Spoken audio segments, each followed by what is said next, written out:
Committee members, good morning to you. We're going to go ahead and get started. Hello, Senator Lowe. So good to see you. I was trying to see if I needed to sit down. Well, the House maps are getting passed out to you now. Let me go ahead and acknowledge our Sergeant at Arms here today, and I'll give you a little context for what's going on this morning. And we'll take it from there. But Terry Barnhart is the first on the list. Terry, good morning, and thanks for being here. Robert Cordell, Robert. John Enlow, Rod Fuller is here, and Matthew Lee, Linda Matthews, and finally Hal Roach. Hal, always good to see you, and thank you all for being here. Our Sergeant at Arms. So here's what this morning is going to look like, folks. We're going to start with the House maps. We're going to let Chairman Hall present and be done with the Senate side on his maps. We are then going to most likely, well, we're then going to stand at ease. And the reason we got to do that is last night, as we promised you, we were going to have to rework to make the Congressional maps score better. It didn't score as well as we had hoped it would, so we reworked those. We got those processing last night, and about 2 a.m. it became evident that there was an IT error, a processing error in those maps. It only affected about, I think it's 26 people. Eric can explain in detail if you want her to, but they're fixing that now. So they're rerunning it. They're getting those a few VTDs put where they belong, and then we will have the congressional map for you to look at. And we're all pressed for time. We'll give you as much time as we reasonably can before Senator Daniel presents that map to you. But Senator Clark, you got a question? Mr. Chair, I have a map that will score very well. I bet you do. All right. So with that, unless there's any other order of business, I'm going to turn to Chairman Hall and ask him to present the House map. You should all have a copy of that before you. Mr. Chairman. Yes.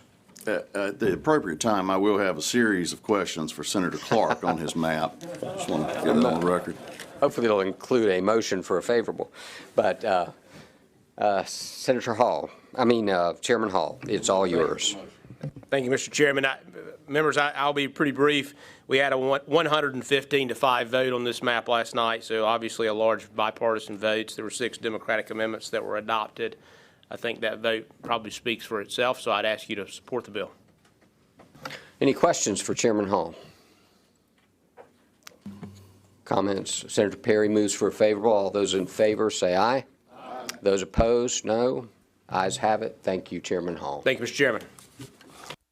All right, with that committee, unless there are other comments from the chairs, from Chairman Daniel, we are going to stand at ease until Central staff can complete the computational work on the congressional map. We'll get that to you as soon as we possibly can, give you a little bit of time with it anyway. But of course, Senator Daniel will walk you through that map and explain what that map contains. All right, thanks. With that, we'll stand at ease.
staff thinks that by 9:45 we'll probably have hard copies of the maps available. The CSV files will be available before that, sometime shortly before that. They're going to post those immediately upon receipt.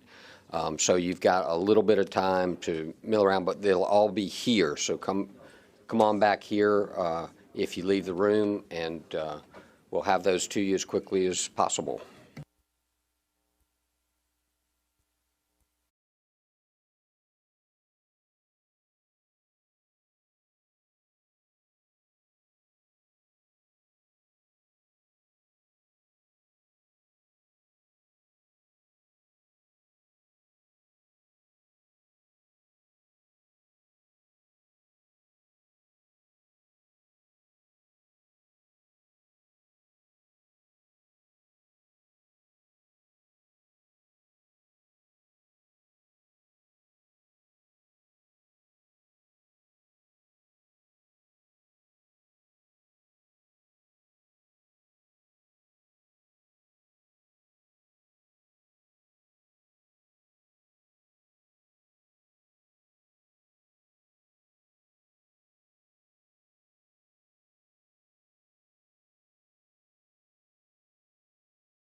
We're going to go ahead and get started based on the electronic versions of the congressional maps before you. The hard copies will be coming here shortly. Senator Daniel has a motion to amend. Yeah, I move to amend Senate Bill, I think it's 745, Mr. Chair. It's Senate Bill 745. All those in favor say aye. Aye. Those opposed? All right, Senator Daniel will explain the motion. Thank you, Mr. Chair. So the map before you, which you can access electronically, was drawn to comply with the Supreme Court's order. It contains what we believe will be 4 of the most highly competitive congressional districts in the country. According to the redistricting expert Dave Wasserman, there have been only 19 congressional districts in the country drawn during this year's ongoing redistricting process with an election result in the Biden-Trump 2020 race with a difference of less than 5%. This map will make home to North Carolina 4 additional highly competitive congressional districts. We believe that the map is constitutional. We believe that it is fair to all candidates, voters, political parties in the state. It follows the court's order, and it will reflect the will of the people if adopted by the court. The map scores well within the ranges for measuring mean median and efficiency gap announced by the court in its opinion. The court set a baseline of plus or minus 1% for the mean median score. This map scores at minus 0.61%. The court set a baseline of plus or minus 7% for the efficiency gap score. This map scores at minus 5.3%. So I'll go through the districts one by one with a brief description. District 1 remains a district that is rooted in mostly rural counties in northeastern North Carolina. We have consistently been told during this process that it is important to keep the counties forming the belt along the northern border of the state together. This district does that. District 2 is contained wholly within Wake County, adhering to our original criteria. Wake County is split only once in this map. It has one incumbent in it, and she has announced her intention to seek re-election.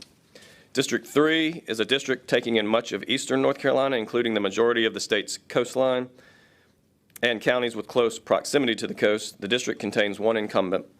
District 4 contains all of Caswell, Durham, Orange, and Person counties, and most of Alamance County and Granville County. This configuration forms a highly compact district in the northern central counties in the state. District 5 is based in the northwestern corner of North Carolina and is made up of 6 whole counties. Those counties are Allegheny, Ashe, Forsyth, Stokes, Surrey, Watauga, and Wilkes. Most of Rockingham County and a portion of Yadkin make up the rest of the district. There's only one incumbent in the district. District 6 contains all of Chatham, Harnett, Lee, and Randolph counties. It also contains most of Guilford and parts of Alamance and Rockingham. The district contains one incumbent and will be one of the most politically competitive congressional districts in the country. District 7 is based in southeastern North Carolina, and it takes in the rural counties south of Harnett and joins them to the remaining coastal counties. It contains all of Bladen, Brunswick, Cumberland, New Hanover counties, and a portion of Columbus. This district contains one incumbent member of Congress. It, too, will be one of the most politically competitive congressional districts in the country. District 8 is a district taking in mostly counties and cities located between the Triad and Charlotte. It contains all of Cabarrus and portions of Davidson, Rowan, and Guilford. The district is home currently to one incumbent. District 9 contains 9 whole counties. Those are Anson, Hoke, Montgomery, Moore, Richmond, Robinson, Scotland, Stanley, and Union. It also contains portions of Columbus and Davidson. There are no incumbents in this district. District 10 is a western North Carolina-based district stretching from Forsyth County west into the mountains. It keeps 8 counties whole: Alexander, Avery, Burke, Caldwell, Catawba, Davie, Iredell, and Lincoln. It also contains parts of McDowell, Rowan, and Yadkin. There is one incumbent in the district. District 11 is a western North Carolina mountain-based district. It contains the whole of the 14 westernmost North Carolina counties. It also contains parts of McDowell and Rutherford counties. There is one incumbent currently living in the district. District 12 is a district containing the northeastern section of Mecklenburg County, including the majority of Charlotte. The areas in and around Charlotte are too large and to be wholly contained in one congressional district. Mecklenburg County is split only one way in this map. There is currently one incumbent living in District 12. District 13 is the new open seat created as a result of the North Carolina receiving an additional seat in the Congress after the 2020 census. It contains all of Duplin, Johnson, Sampson counties, and parts of Wake and Wayne. This will again be one of the most highly competitive congressional districts in the country. District 14 is a seat taking in the remaining portions of Mecklenburg and stretching west across the southern boundary of the state into Rutherford County, taking in all of Cleveland and Gaston. It is a compact district with only one incumbent. District 14 will likely be among the most politically competitive congressional districts found anywhere in the United States. So we believe that this map is highly competitive, that it follows the court's order, and that it will represent the will of the people if adopted by the court in the course of the ongoing litigation. So I would ask for your support of the amendment and for the bill. Thank you, Senator Daniel. Members, you're welcome to ask questions or make comments.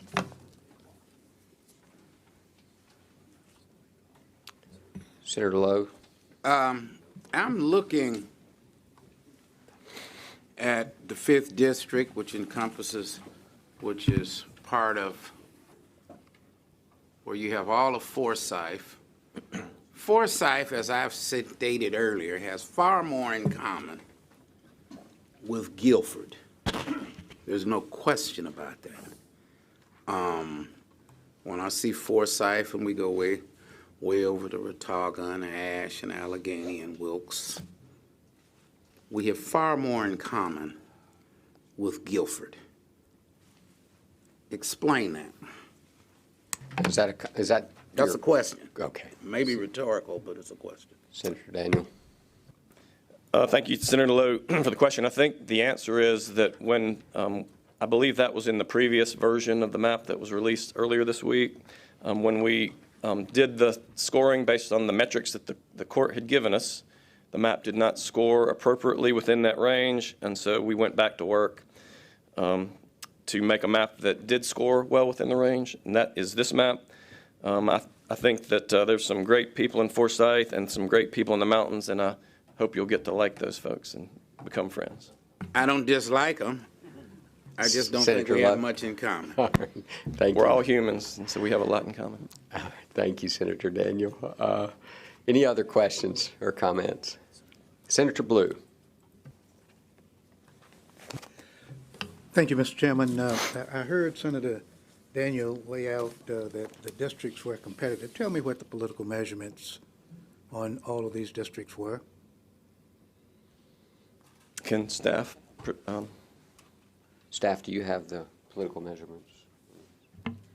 Mr. Chair, the stat pack is posted to the website, but are you asking for something slightly different than the standard stat If pack? it's on the Senator website, Blue. I don't have my computer. we don't have the Wanna know paper what to look copies, at. it's just electronic right now, so No, we do have paper copies.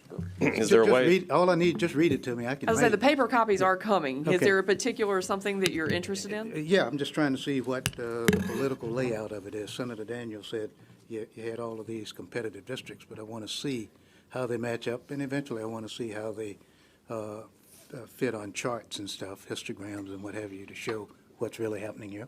So we'll ask staff to work on that. If you have another question or others have questions, give them a minute to collect their thoughts on that. So I think, I got that. or Eric, are you going to just review some of those statistics? Work through that. Okay. depending on what I have a question, Mr. Chair. I think she's ready to roll, Oh. Senator Clark. Senator Blue, would it be okay if Erica goes through Yeah, the that's fine. composite Sure, that's fine. 12 race statistics for Yeah. 14 districts? Yeah, that's fine. Let me pull up that one.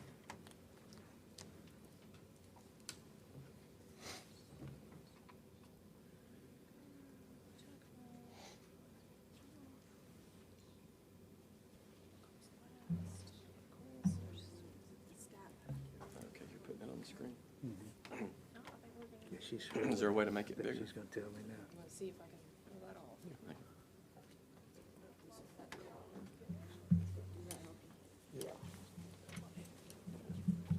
There you go. Senator Blue. I think we have it up on the screen. It may not be the most readable in the room, but I'm going to go through each district individually. Okay, fine. So District 1, the composite score with the 12 election contests from 2016 to 2020.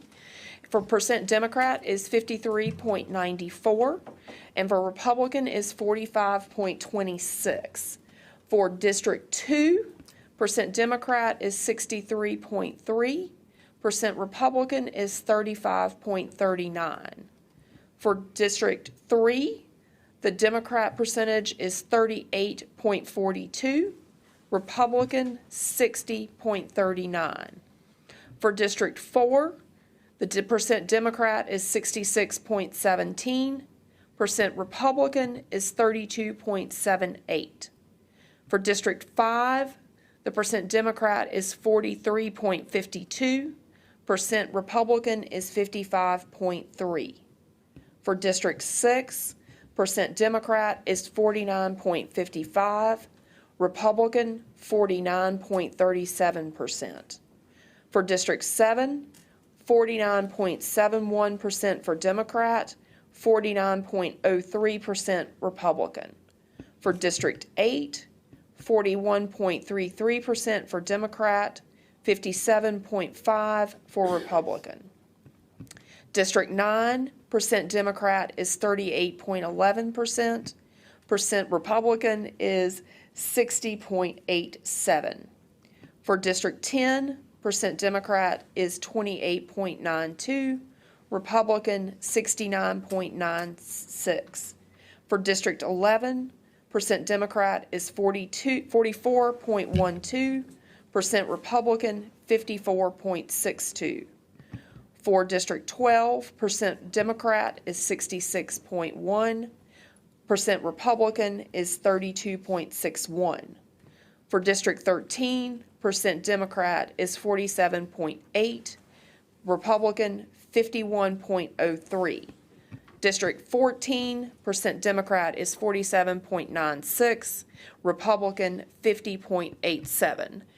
And the 12 election contests are the 2016 U.S. President, 2016 Lieutenant Governor, 2020 President, 2020 U.S. Senate, 2020 Governor, 2020 Lieutenant Governor, 2020 Attorney General, 2020 Auditor, 2020 Commissioner of Labor, 2020 Commissioner of Agriculture, 2020 Secretary of State, and 2020 Treasurer. Thank you, Ms. Churchill. Senator Blue? Yeah, and I was counting as we went along. So as I counted up, there are 8 districts that are over 50% Republican, and is it 3 districts that are over 50% Democrat? And the rest of them, 49, one way or the other. Is that a question for? Yeah, I was Churchill. trying to write it down as Erica was talking. I think I counted it right. I can count them real quickly. I have to look at them again. Yes, sir, Senator Blue. In my count as well, with the percent Democrat above 50.0% is 3, 1, 2, Is it 4? is 3, and for the Republican is 8. However, one of those is at 50%. Okay, so to be technically accurate, there are 8 Republican districts, 50% plus, and 3 Democratic, 3 districts, 50% plus Democrat. Senator Yes, sir. Daniel? Yep. Well, I- I'm not, I think that's a question for Senator Daniel. You said that. Yeah, no, to be I'm just wanting to make technically sure my accurate. counting is right. I'm not trying to put her on the spot. Yeah. Just wanted to be accurate. I hear the grunts and groans, but I can describe something pretty accurately. That's my job. Well, I think so if you go back to the previous map that was released a couple days ago, I guess the pundits would say it was a 752 map. This one would be a 644 map. Question of Senator Daniel. Yes, Senator Blue. And what is it that makes it a 642 map? 644. 644? It essentially has 4 of the most competitive districts, which are, I think, 6, 7, 13, and 14. Then has 6 likely Republican districts and 4 likely Democrat districts. Okay.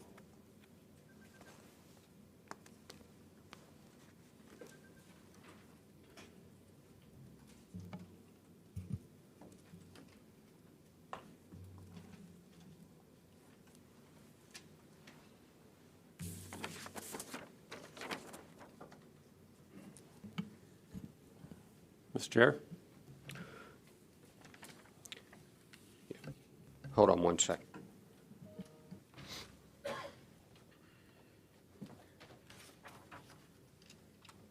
So he's saying blue's wrong. 1, 2, 4, and 12 are all. Mhm, yeah, that's right. Republicans won 8 total, Democrats 6 total. That means in the 12.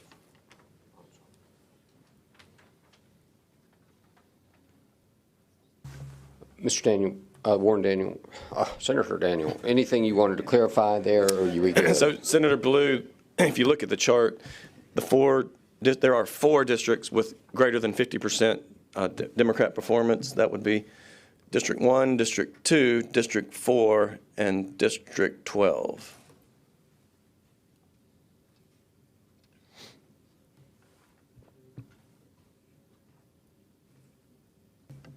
All right, thank you, Senator Daniel. Who had a question, Senator Clark? Yeah, thank you, Mr. Chair. According to our criteria, I assume we're still using it. We should only split the minimum number of VTDs in order to achieve population balance. This one splits 15 as opposed to the 13 required. Why do we do that? Senator Daniel. So all the changes that were made were made to achieve compliance with the court's objective criteria of the mean median and efficiency gap. And so that's why that was done. Mr. Chair, you are aware that we can do those things with 13 VTD splits, are you not? Is this a follow-up, or is that just a comment? That's the question to you, asking you that you are aware we can achieve the court's requirements with the 13 VTD splits. Okay, that sounds like a comment, Okay. your opinion on that, and I appreciate that. Well, We'll there's leave it at that. there's an opinion that's been filed. Feel free to check it out. Very good, thank you, Senator Clark. Any other questions or comments for Senator Daniel? Mr. Chair? Yes.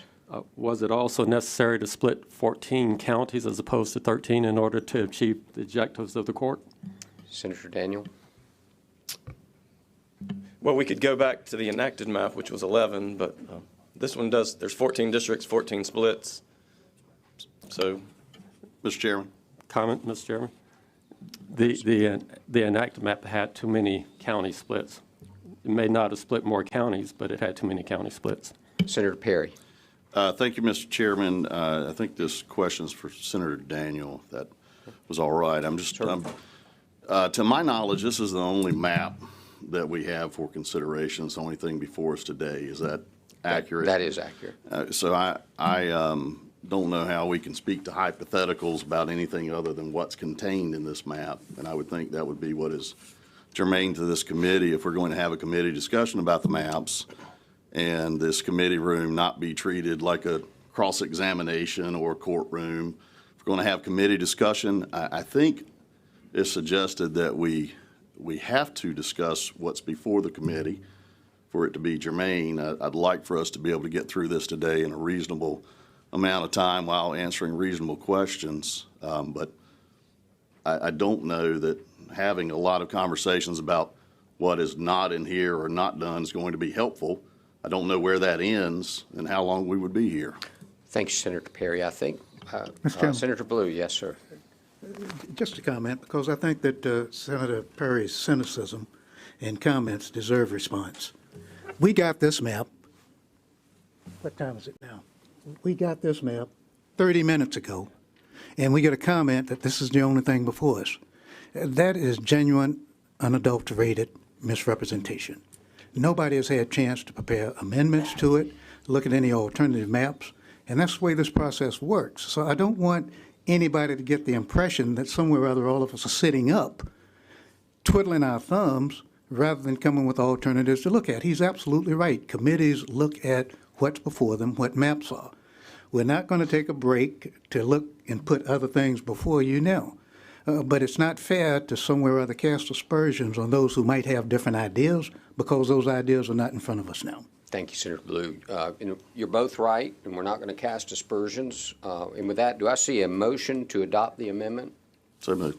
So moved. Senator Perry, all those in favor, say aye. Aye. Those opposed? No. Yeah, the ayes have it. So I'd also then like to see if there's a motion to unfavorable as to the original bill, favorable as to the amendment rolled into a new PCS. Senator Perry so moves. All those in favor, say aye. Aye. Those opposed? No. Ayes have it. Thank you, and we stand adjourned.